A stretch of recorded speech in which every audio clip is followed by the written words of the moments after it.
E o cara não avança. Pega aí. Esse é o Lulinha, viu? Ele ficou bravo aí, o coisa. Celito Dalabrida e Dona Íria. É. Casal que chegou aqui na Transamazônica no ano de 1972. Bom, hoje vocês moram ainda na Transamazônica, próximo de Rurópolis, no município de Rurópolis. É assim considerado uma exceção dos inúmeros pioneiros que chegaram naquela época com vocês e que já não estão mais sobrevivendo da agricultura.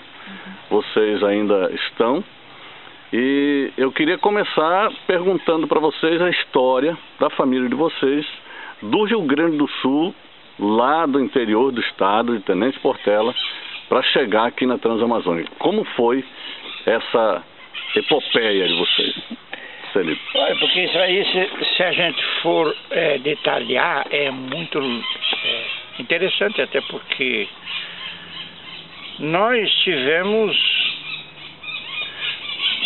uma infância lá em Portela, eu acho que a Ilha também, do interior, plantando, eu cresci na minha família plantando em terra dos outros, né? E o pai sempre se preocupava.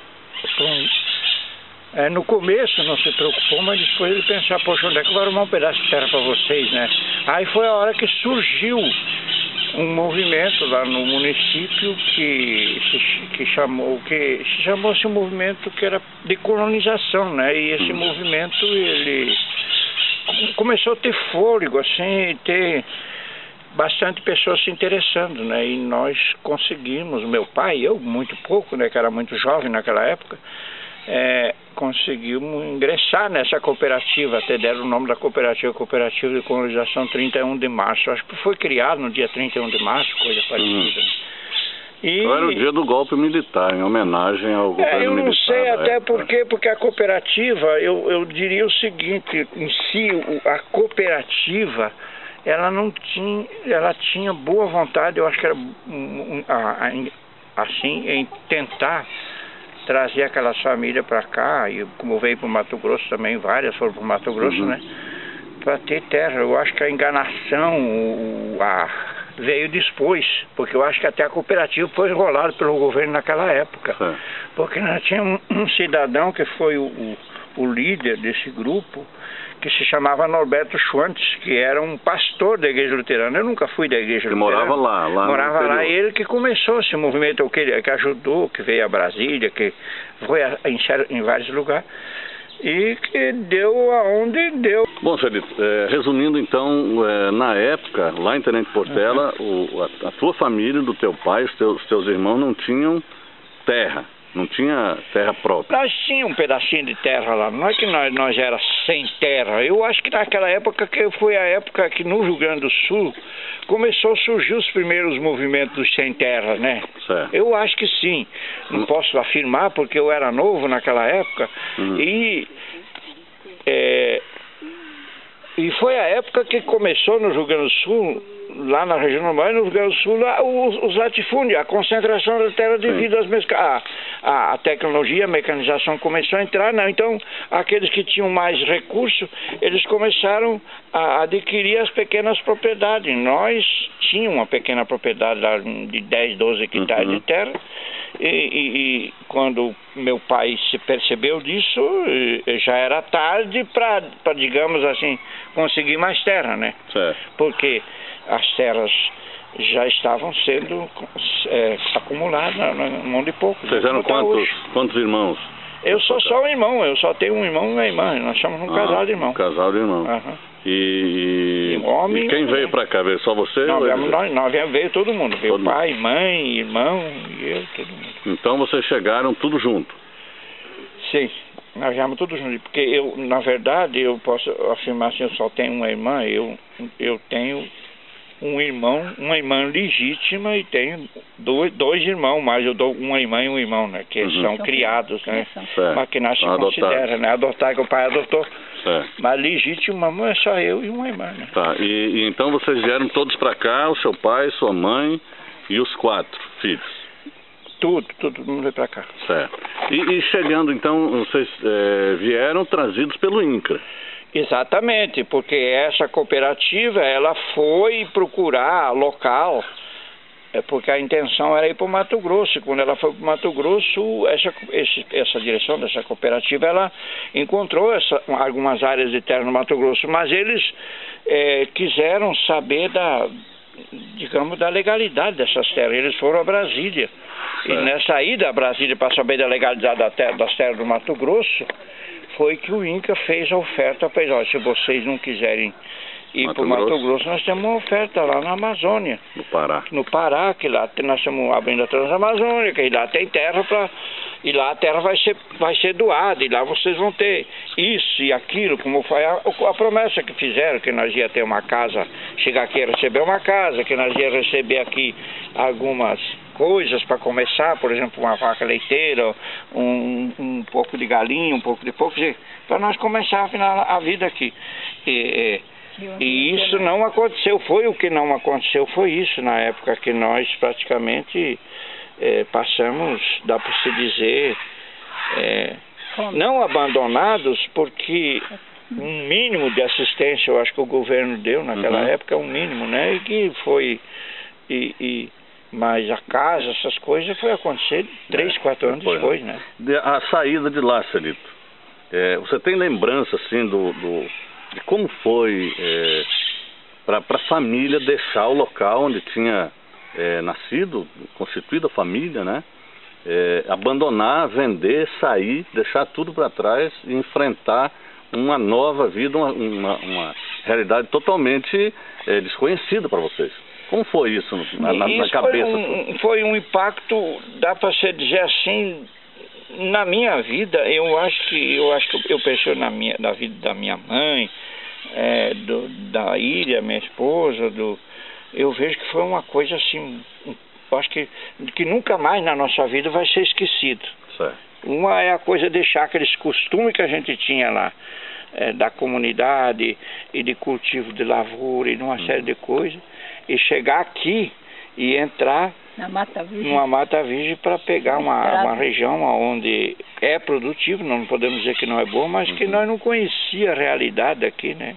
Quer dizer, era completamente diferente o tipo de cultura aqui, um monte de coisa. Então isso foi uma coisa muito horrível, muito né? Impactante. Muito impactante. A dona Ira, quando foi para vir mesmo, a sua família não veio, né? Não. Foi só a senhora da sua família. Mesmo, da minha família, que só eu. estava casada com o Celito.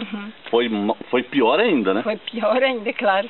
Foi muito ruim demais. Quando eu cheguei em Itaituba, me deu vontade de voltar com a mesma hora, com o mesmo avião que chegamos. Queria voltar. Me deu, assim, eu estranhei tanto lugar que parecia para mim que nós estávamos no meio do mato. Aí a gente queria voltar, mas como que volta? Eles não queriam levar mais de volta. Estava um desespero. Aí trouxeram nós, ficamos 15 dias em Itaituba, trouxeram nós aqui no meio do mato, largaram aqui na beirada do mato e nós fizemos um rancho de coberto de plástico, de folha, e fiquemos. Aí aqui nem hospital não tinha nesse lugar, aí eu tive a primeira filha minha em Itaituba. Naquela época, quase que eu morro aqui, né? Porque fiquei uns 3 dias passando mal, para depois conseguir um carro para ir para Itaituba, que não tinha nem carro para a gente viajar para ganhar a primeira filha. E quanto tempo vocês ficaram em Miritituba, na verdade, né? Que tinha um local lá. 15 dias. O INCRA tinha um alojamento lá em Itaituba, um pequeno alojamento, e o que aconteceu na época, não é querer desprezar os outros estados, dos outros lugares, mas os gaúchos, os sulistas foram mais revoltados, mais briguentos, sempre foram mais briguentos, né? Mais. E nós botamos para brigar com os caras na época. Nós não aceitamos, nós não levamos nossas famílias para a beira do mato, nós ou vocês. E aí eles colocaram nós num alojamento lá. E deram uns 15 ou 20 dias de tempo para nós vir para cá, para nós fazer as nossas casinhas. Porque o que aconteceu com as famílias dos outros estados foi muito mais cruel. Muito mais. era descer de uns aviões da FAB que vinham ali, que descia ali naquela pista ali em Miritituba, 50, 60 famílias, onde chegavam naqueles aviões, embarcavam naqueles pau de arara, quando chegavam na frente da Cobal, que é o chefe da família, aí só descia o chefe da família, tá aqui um paneiro de farinha, tá aqui um arreio para quantos filhos tu tem? Tu tem uns 6 filhos, tá aqui um arreio para cada um, tá aqui isso, tá aqui aquilo, sobe de volta, sobe em cima do caminhão e tocava, e chegava aqui, esse lote é teu, é aquele de você, e de fulano, e te vira. E nós não, nós ainda reagimos, ainda tivemos, viemos para cá, conseguimos, como é que se diz? Quer dizer, vocês conheceram aqui o lote antes de vir morar, ou não? O sogro veio na frente. Na verdade, o pai, ele veio 15 dias na frente, 15 dias na frente. Aí ele conseguiu uma... Ele veio olhar o lote. Porque a família Ganser, a família nossa dos Dalabrida, a família dos Chiodi, a família dos Rodrigues, a família dos Mila, dos Camargo, eles eram um grupo que se juntaram aí, né? E aí botaram banca lá e o pai era um pouco, não tinha muita, jeito de fazer as coisas, né? E aí conseguiu negociar com o pessoal do INCRA, né? Olha, nós queremos aí, o pessoal do INCRA trouxe nós para cá, eles na época para cá. Olha, os gaúchos vão para lá e eles vão escolher a terra onde eles querem lá. Então na pressão eles acabaram cedendo. Eles vão escolher onde eles querem. E aí que vieram de Rural para cá, estava desocupado na época, chegaram lá até no Curatinga. Ei, chegaram no Curatinga, como é? Esse trecho aqui vocês tá bom para vocês escolher, né? E aí, que vieram pegando, né? Mas Rurópolis era só uma agrovila na época, né? Não existia nada ainda, né? Só estrada. Não existia nem a BR-163 que sai de Santarém ainda, não tinha saído ali ainda. Só tinha... Um caminho reto, daqui ia reto para Itaituba. Logo depois, no final de 73 para 74, que saiu a rodovia. Vocês chegaram aqui e, na verdade, você citou aí os Ganser, os Chiodi e tal. E na verdade esse grupo acabou, a partir da vinda, a partir desse começo que resolveu peitar o INCRA lá em Itaituba, aqui também resolveu começar a não aceitar tudo o que vinha, uma vez que não era o que tinham prometido. Porque eu acho que no começo ele foi um pouco assim... Além do impacto, ele foi um pouco assim, agora, o que nós vamos fazer? O que vamos fazer? Então nós passamos, dá para se dizer assim, um ano ou 2 anos aí, meio acomodado. Certo, todo esse no começo. Mas a partir daí, começou a ter algumas reações, porque o governo não pagava direito o arroz nosso, e aí começou a ter esse tipo de alguns movimentos. E eu fiz parte muito disso, né? O Avelino, que na época também, tudo sem entender nada, né? Começou esse tipo de coisa. Isso através com o apoio da igreja, do Frei Pedro. Isso, eu acho que daí, nessa coisa, esse dia até eu perguntava, vou falar para o padre que teve um encontro. Vocês fundaram a igreja. Eu falava, vocês incentivaram muito nós a se organizar no sindicato, na política. Inclusive, a Igreja Católica, ela apoiou, o movimento. Sim, declaradamente a campanha do PT, né, do Partido dos Trabalhadores. Vocês não estão arrependidos hoje? Eu vou até perguntar, porque se vocês soubessem o que ia dar no PT hoje, será que vocês apoiariam no passado? Entendeu? Quer dizer, é uma pergunta, porque... hoje o que está acontecendo, não vamos entrar em detalhes, você foi um dos grandes lutadores aqui. Não com certas coisas que está acontecendo, mas está acontecendo. Pois é, mas você diz isso porque você foi um dos responsáveis pela organização aqui. Você foi uma das lideranças aqui, né? Um pouco, né? Talvez do partido. E como é que foi essa luta aqui, Celito? Eu sei, por exemplo, que na época vocês enfrentavam a ditadura militar do governo. Isso. Né? Havia muita perseguição, as lideranças eram vigiadas o tempo todo, eram perseguidas e tal. Eu no mato escondido. Pois é, a família de vocês chegou a protagonizar algum evento assim, alguma ação desse tipo para poder se livrar dos milicos? Não, na verdade, eu acho que nós, na época, o regime militar, ele olhou nós aqui com um olho mágico, com tanto olho assim, para saber o que nós estávamos fazendo. Na verdade, essa repressão, dá para dizer que nós não tivemos por parte deles, mas tivemos assim, um acompanhamento que eu acho que até para nós ir no banheiro, eles sabiam a hora que eles quisiam, nós que não sabiam, né? Eles rastrearam, como é que eles monitoraram nós aqui direto. Era exagerado. Porque tinha na época que você sabe, estava terminando de acontecer aquela questão da guerrilha do Araguaia, né? Sim. E hoje teve gente até que do INCA, que hoje é meu amigo, que fala, nós pensávamos que vocês eram ligados à guerrilha do Araguaia.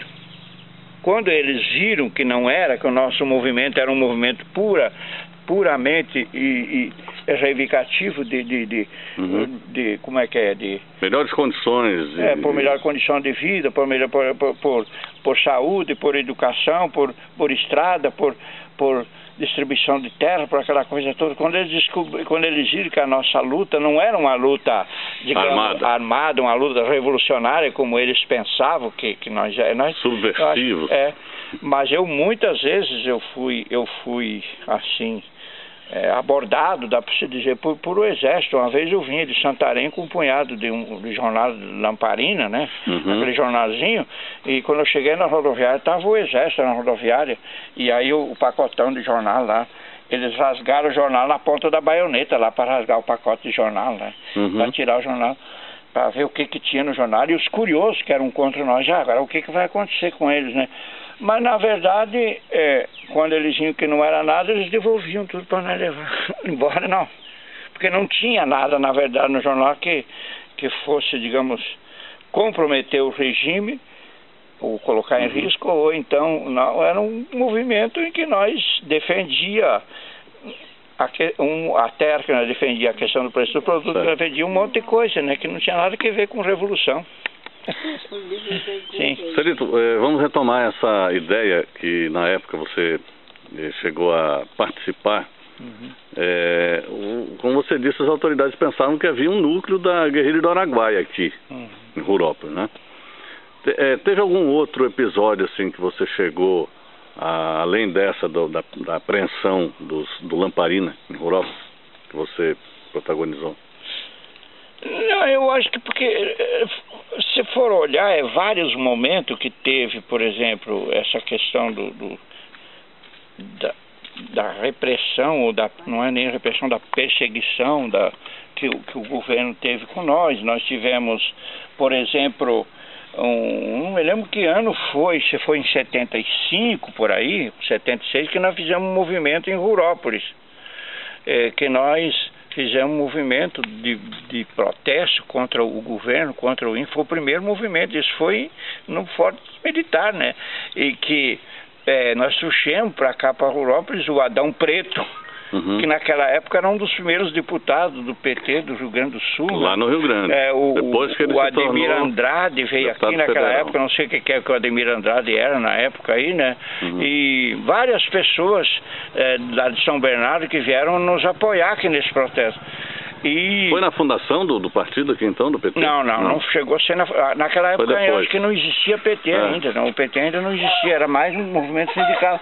E nós conseguimos fazer esse movimento. E eles colocaram, dizem o pessoal que inventaram uma conversa que diz que o pessoal ia botar fogo no INCA naquele dia, né? Que nós ia incendiar o INCA. E depois tem gente que fala hoje, tem um amigo meu que trabalha no SESC, que ele fala que encheram de pessoas do exército dentro do INCA. E disse que se nós fôssemos lá para botar fogo no INCA naquele dia, disse que nós ia ser todo mundo metralhado por ele. E podia ter acontecido. Eles estavam preparados para receber, se no caso que fosse. Mas nem se cogitou essa ideia, nem se pensou nisso. Era um movimento em que nós trouxemos para divulgar, para dizer para o Brasil e para o mundo, que nós trouxemos imprensa para cá, um monte de coisa na época, para dizer para o Brasil e o mundo que a nossa situação que nós estávamos passando. Aí um outro momento que teve, que eu acho que foi um momento muito importante na época, eu não me lembro se foi em 76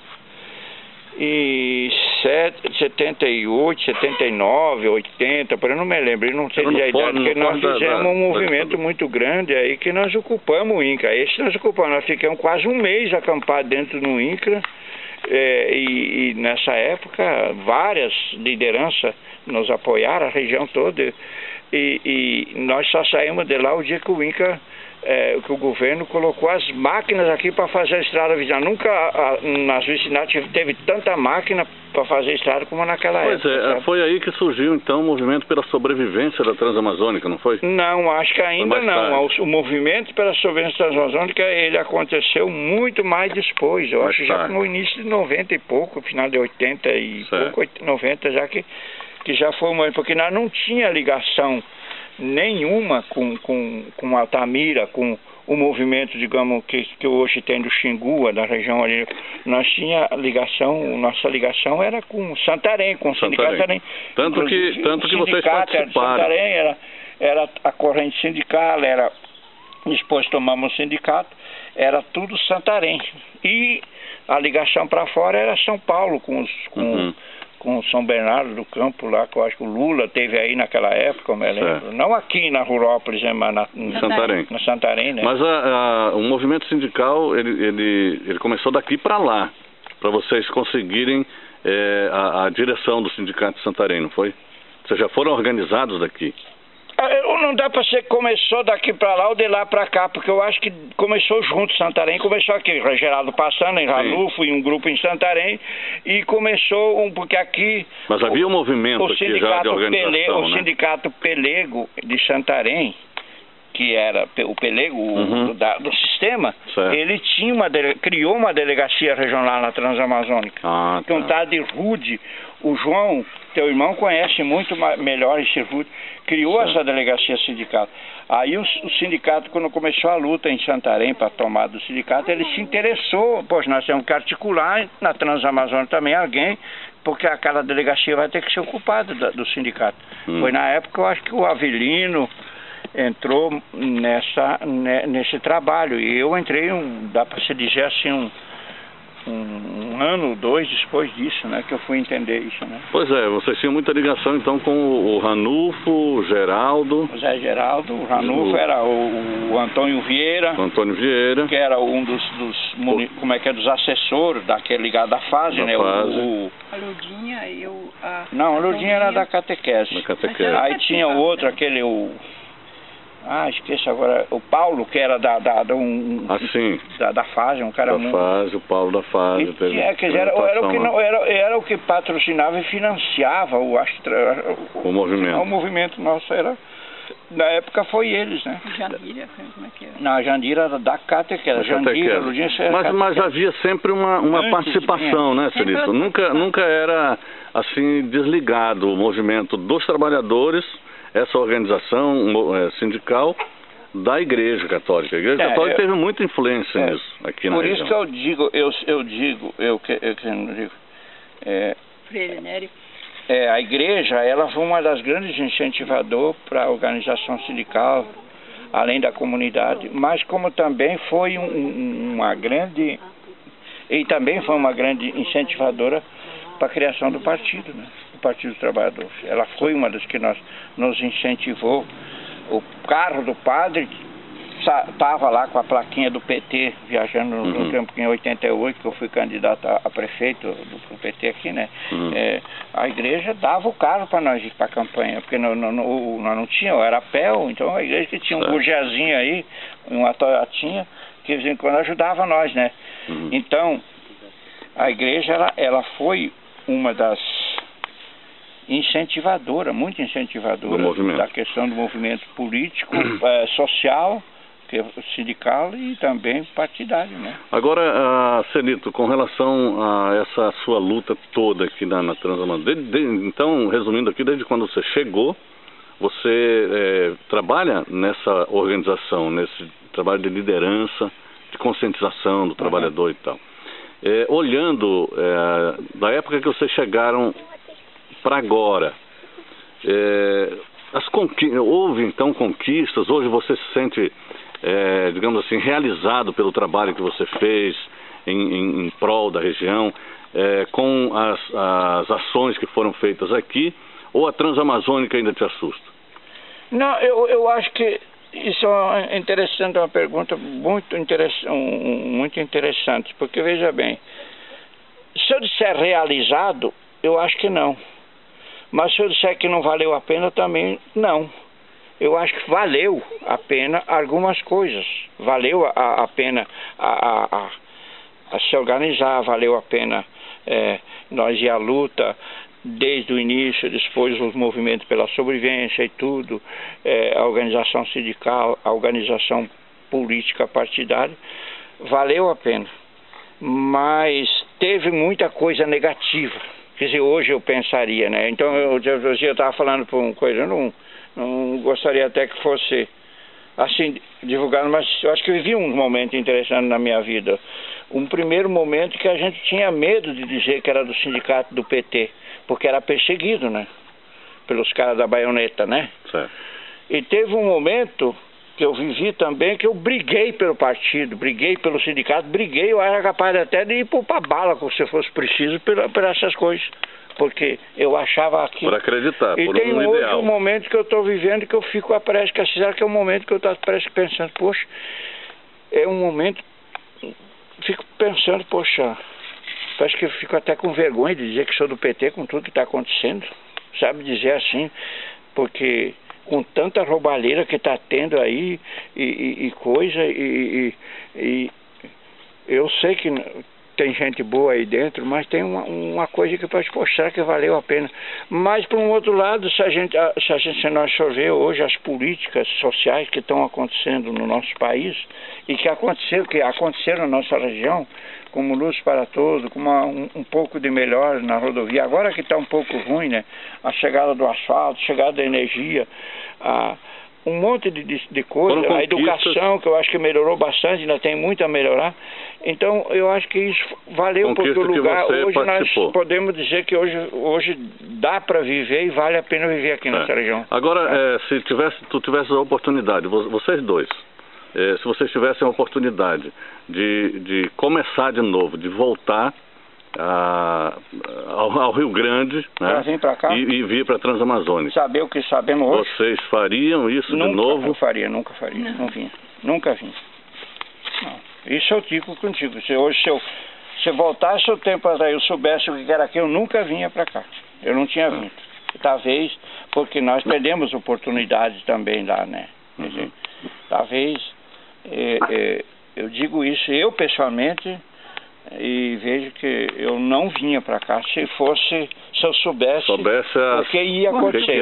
O que aconteceu foi que nós viemos induzidos por uma propaganda do governo falsa e mentirosa, e que chegamos aqui e o pouquinho que nós tinha lá, nós gastamos tudo. Certo. Gastamos tudo, demos para os outros, e aí não tinha como voltar para lá para trabalhar de peão, para viver. Então o que eu pensei, pessoal, eu fico aqui, nós temos uma propriedade dessa, 100 hectares de terra, tem uma área de terra, pelo menos aqui nós temos espaço para fazer alguma coisa. E aí foi duro, mas tivemos que enfrentar. Mas hoje é uma situação bem diferente. Com certeza. Hoje vocês já são muito mais paraenses de coração com certeza, que gaúchos. Com certeza. O Pará, então, hoje representa grande parte da vida de vocês. Nós criamos aqui a nossa família, tu vê, nós formamos nossas famílias aqui, nossos filhos, nossos netos, tudo aqui, né? Então esse dia tinha até um pessoal que estava fazendo entrevista aí, e eu até falei no rádio, numa entrevista sobre a Universidade de Rurópolis, que nós formamos aqui uma família de brasileiros que não existe no Brasil em lugar nenhum. Não misturar. Nas colonizações, em lugar nenhum. Que foi uma mistura de todas as raças. No Paraná eu conheço um pouco, em vários lugares que foi mas aqui veio gente de todos os estados do Brasil. Aliás, tu arrumaste um baiano, nome. mineiro, gaúcho, paulista, e aí por diante, vai encheu. E esse povo que veio para cá, eles se casaram, né? E gerou uma nova cultura. Tem mineiro que toma chimarrão, então eu já gosto do tacacá, outro já não sei o que, quer dizer, teve essa mistura. E até eu brincava com o cara, falava assim no rádio, eu falei, o pessoal, você botou um apelido bom para esses paraenses que nasceram aqui? Aí eu falei, porque eu digo, chamo o Mocorongo, chamo o Arigó, chamo não sei quem, que é os paraenses, né, que nós temos aí, não tem vários. E qual o apelido que nós vamos botar para os paraenses, nossos filhos, que é essa mistura aqui, que não são filhos de gaúcho, não são gaúchos, não são mineiros, não são paraenses, mas são uma mistura. Aí eu falei, eu acho que o nome mais certo é o paraense Gororoba, né? Que tem que dar certo. É a mistura de tudo. É a mistura de tudo, né? Tá bom, Celito e Dona Ira, muito obrigado então pela participação de vocês aqui. Vocês realmente são um casal inspirador para esse movimento de pioneiros. Eu queria ter tu vai escrever, o que tu vai fazer? Escrever e botar na internet. Muito obrigado.